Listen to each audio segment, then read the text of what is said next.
Hello everybody, welcome back to the channel. I just thought I would do a quick video on some of the big rumours that have been going around this week in the transfer market since it's opened again. So to start off with, we'll do the Frankie de Jong to Manchester United. So it's reported that Man United have made him their top target to revitalise their midfield after losing so many players like Pogba going and stuff like that. But the player wants to play Champions League football and would prefer to stay at Barcelona. So that's one of them. It's a bit of a tricky one, this one. I think it might go through though, just because Barcelona need to balance the books before the end of this month, and they are pushing to sign players like Lewandowski and get players like Gavi signed up to new contracts, but they can't do that because of just the financial crisis that club seems to be in. Like, I thought it kind of all sorted out last year when Messi left, but no, it seems to be just have got worse and worse and worse, where it's got to the point where a player like Frankie de Jong may have to leave, even though the club and the player want to stay, want to keep it going. Do you know what I mean? So yeah, let's see what happens there. But I'd say that's probably like a 75% chance likely of happening that he goes to Man United. Next one is potentially the biggest flop in Premier League history. Biggest mistake in a transfer. They always say never go back. Romelu Lukaku is rumoured to be going back to Inter Milan. He wants to go back. We saw the interview that he did last year. Poor timing. Basically saying, he wished he was back at Inter Milan and blah, blah, blah, blah. Even though he still finished as Chelsea's top goal scorer, he doesn't work in the Tuchel system. He started off last season really, really well, but he just seems to have just gone off a cliff. I don't know if that's Tuchel's man management or like he just doesn't want to be there.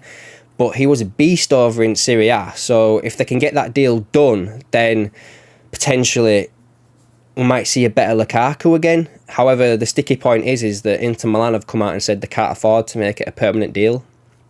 So maybe this is going to be a loan and with a look to a permanent, but Chelsea have to bite the bullet on this because was it like 100 million, 97 million, something like that, what they spent on him. I'd be surprised if they got 40 back for him, honestly, after the loan deal. But if you take into account like his wages being paid, it might come up to like 60 or something like that. But yeah, I just don't know, like players like that, you wouldn't have seen it. Like the way he was at Inter Milan, and you thought, he's going to come back, he's going to boss the Premier League. Nah, didn't happen, did it? So let's see where Chelsea go from there with if they get rid of Lukaku, who's they're going to bring in, because they need to bring in a number 9 because Timo Werner's he doesn't score enough goals. Pulisic is rumoured to be leaving as well. Havertz don't get the goals, but he's a good player there, so there might be a big change coming at Chelsea this season, the front line, which leads into the other one and the final big transfer rumour that's been going around is Darwin Nunez. Now, it's come out towards the back end of this week that the player does prefer a move to Liverpool. However, Liverpool are not willing to meet the transfer fee that Benfica have set for him. I've seen figures from 60 million all the way up to 100 million. I don't really know what it'll be. It's one of them. The player's agent is talking to other clubs as well, like Man United, for instance. I could potentially see him going to Chelsea, but his preferred choice is allegedly to be Liverpool. But if Liverpool aren't willing to meet that fee, then because Liverpool just don't get into bidding wars. That's why we pulled out of the Sadio Mane deal when Real Madrid stepped in and upped the asking price. Like, we just don't get involved in stuff like that. So if the price for Nunez is at 60 million, I could see us doing business there. If it goes any higher, I think we'd just walk away and go for somebody else, someone a bit cheaper. Even though the player is supposedly Klopp's number 1 target for this summer. The rumoured stuff that's coming out with him talking to Man United and that deal being close, I kind of see that being agent tactics where he wants to go to Liverpool. Liverpool are umming and ahhing about doing the deal. So the agent's out there shipping him about and just being like, well, if you don't do it quick, he's going to go over here, stuff like that. So let's see what happens with that one. I think that one might get done in the next couple of weeks, to be fair.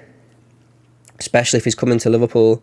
Liverpool like to get the business done early, so let's see what happens with that one over the next 2 weeks. There's another one I was going to touch on just now, and that's Sadio Mane.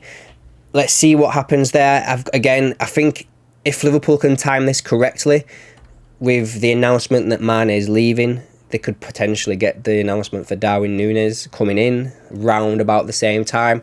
Let's see what happens there. There's a big difference in the transfer fee that Bayern are willing to pay and what Liverpool are asking for. Bayern are saying 32 million euros. Liverpool are saying like 45 million euros, which is about 42.5 million pounds. So let's see what happens there. Yeah, let me know in the comments down below what you think of these transfers. Let me know what you think of who could potentially be moving to your club this year. Give this video a like and subscribe to the channel to keep up to date with everything I've got going on, and I'll catch you in the next one.